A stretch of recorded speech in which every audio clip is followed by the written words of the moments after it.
Okay, I'm ready. 3, 2, 1. Agreed. Yes! Absolutely not. Yes! Absolutely not. Yeah! All right, you ready? Agree or disagree? You need these. All right, thank There you, you go. thank you. We're using our new ones. Thank you, Ashley. We got.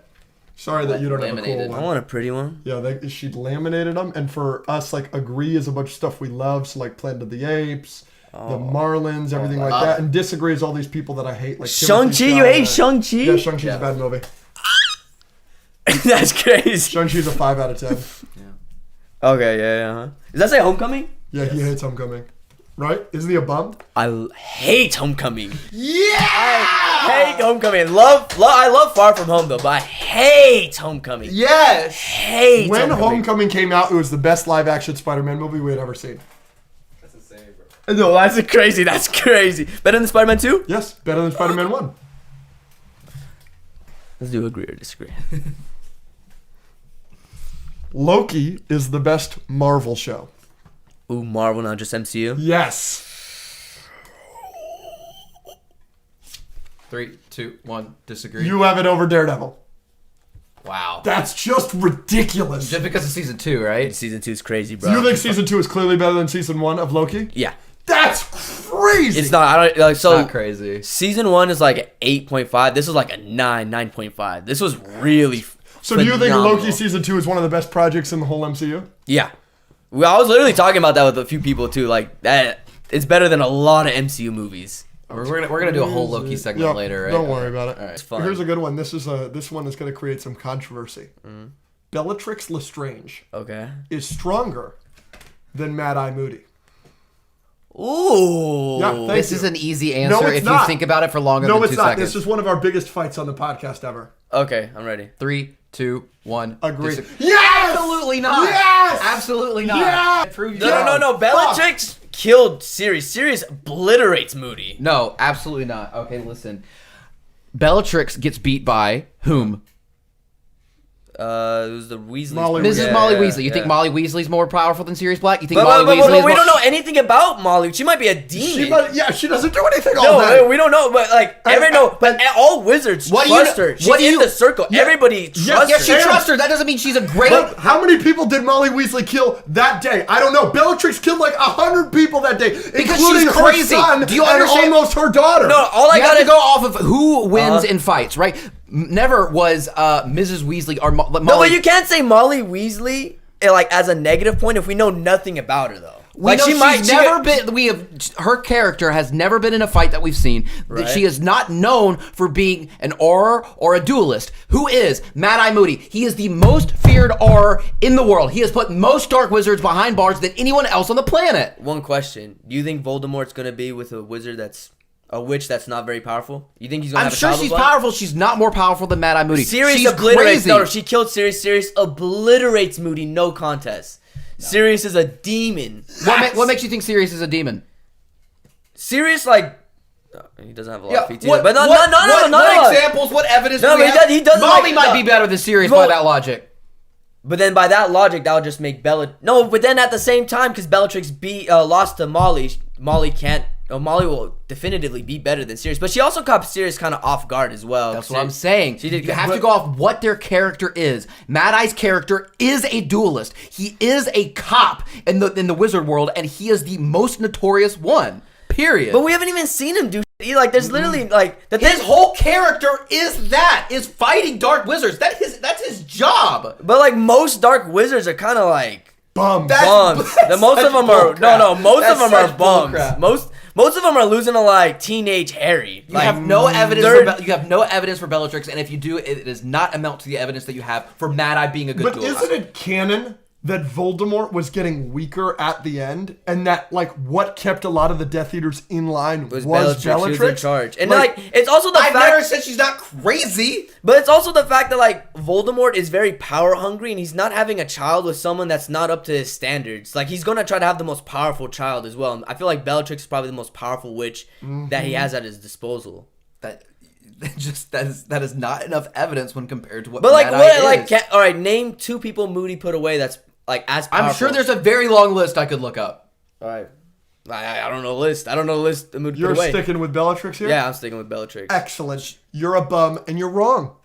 You just fine. Just ignore all the evidence. That's There's fine. no evidence. I feel like it's just like there is a list of people that Mad Eye has beat, and that is his literal job. Bellatrix is only crazy. Have you seen this list? No. This is a made-up list. It's not. It's literally. I need his a- reputation. I need to hear It is what he one wrote in the books. impressive Mad Eye name. is a good fighter. That's his character. Yo, he could be a good fighter. Bellatrix is top of the food chain. Like, Wild. Thank you. but I also hate Bellatrix. Yeah, she sucks, I but hate that her. doesn't mean Because that Sirius is my favorite like wizard. I love Sirius. But yeah. Loki is now the strongest character in the MCU.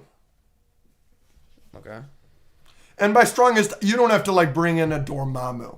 You know what I'm saying? No, even then. Okay. Let's continue. Okay. Three, 3, two, 1. Disagree. Agree. Oh, please. I would love to hear who you think's beating Loki in a fight. I just don't understand how all of a sudden he got all of these powers and what exactly he's doing with the branches. Okay, I agree. They didn't explain either of those things well. It doesn't matter how he got them or what exactly he's doing. He's still doing it, and he still has them. That doesn't mean he doesn't have the power. He has the power to rejuvenate and control literal timelines at this point. But even though. What I'm asking is that can he control all those timelines? Is that what he's doing? Also, like, is he... I know he's sitting there and everything like that. I know that he walked there and it disintegrated all of his clothes or whatever, and he made the clothes that would survive and everything like that. Like, I get that. Magic's powerful right? enough I to get survive that. it. Yeah. Is that feat... Is what you're saying is that feat make him the most powerful character in That the MCU? feat- Because I feel that Thor could have survived that. So there's a few different things, like you're saying they didn't explain it. So they didn't verbally explain it, but it's like different context clues you get within the show, like Loki now being like he's just getting used to the time slipping, he's getting used to different things, he's getting used to the like temporal radiation from the different universes. Like there's just a bunch of little like there was a point where he got pruned and he got pulled in. He got like the radiation hitting him the whole time. Like he slowly got accustomed to this. He got accustomed to his powers. It's just like over time he just got exponentially more powerful. His magic continuously grew and all that. And it wasn't like so the clothes thing, him conjuring magic powerful enough to like tank that. Thor is not surviving that by the simple fact that Thor almost died to a star. This is universal radiation, not just universal. Infinitely exponentially growing universes and their radiation hitting Loki at once. Vastly different than just starlight hitting Thor. Current Thor is not surviving that blast. But are you only saying that because Victor Timely got disintegrated? No, it's not that because I mean obviously him getting disintegrated is crazy because I think that Drax would have been disintegrated by that star. 1000%. But it's also the fact that like Victor, it wasn't Victor getting disintegrated. It was Victor wearing clothes made to tank this, and he got disintegrated. Like it is attire designed for this radiation, and even then it couldn't withstand it. Huh. So we know it was stronger than just the sacred timeline. That one single universe, the radiation is far surpassed that because he's instantly getting disintegrated. So there's that. Yeah. They should have never made a Toy Story 4. 3, 2, 1. Agree. So we all agree on this. So we can just kind of move on. But what do you want a Toy Story 5, or do you think they should just cut it? I don't mind. Did they say what Toy Story 5 was going to be? Andy's back, I think. As an adult with his kids? I guess. I can't remember. I don't hate it, but it can't be the same group of toys because they're already with Bonnie. Like, I feel like they need to change the direction of the toys. Like, Woody's done, Buzz is done, get new toys. Yeah, I said once they announced Toy Story 5, I was like, fine. Like, if you didn't end it at Toy Story 3 and you made Toy Story 4, then fine, go ahead and do Toy Story 5. But I wish neither of them existed. And I've always said Toy Story 4, if it wasn't a Toy Story movie, I probably would like it a lot more. I agree with that. It needed to be like a spin-off Woody's Adventure type movie. I agree. But not a Toy Story 4. But Toy Story 4 felt like to me, let's take our most marketable star, Tom Hanks as Woody, and let's get rid of all the old guys. Tim Allen hasn't been relevant since the 90s, and all of theyese people. Mr. Potato Head, his voice actor, passed away. Let's get rid of those guys and let's get new and hip stars. Let's get Keanu Reeves as Duke Kaboom. Let's get Key and Peele as the Key and Peele It was a character. money grab. It was definitely a money grab. And that's what it felt like to me. It was like, all right, let's redo the franchise and just take our main guy and then get new side characters that are young and hip. That's what it felt like to me. I agree with that. It felt very money grabbish, but at the same time, like I feel like 5 could be. I'm not gonna hate on 5. I think 5 could be really good because obviously Andy getting kids, they're gonna have their own group of toys. Like no matter what, a child's gonna have their own new set of toys, and as long as it's a new group of toys and have their own new original story, it could be really good. I'm not gonna hate on it just yet. Yeah, we'll see. The HBO Max Harry Potter show is exactly what the franchise needs. 3, 2, 1. Agree. Disagree. Hell no, you're crazy. They could expand so much in the verse and do so much. If you played Legacy, you can see like there's so many other stories alone that they could expand on. There's no point for them to reboot a perfect series. Like you can dislike Harry Potter, but none of those movies are bad. Each one is good in its own way. And everyone still remembers them. Yeah, and like they weren't that long ago. Like you think of Harry Potter, you don't think of an animated version of him. You don't think of a cartoon version. You don't think of the book version. You think of Daniel Radcliffe and everyone alive right now always will. Yeah, like there's nothing. There's no point to reboot a good series that's not old. It's like what 10 years old from the last film.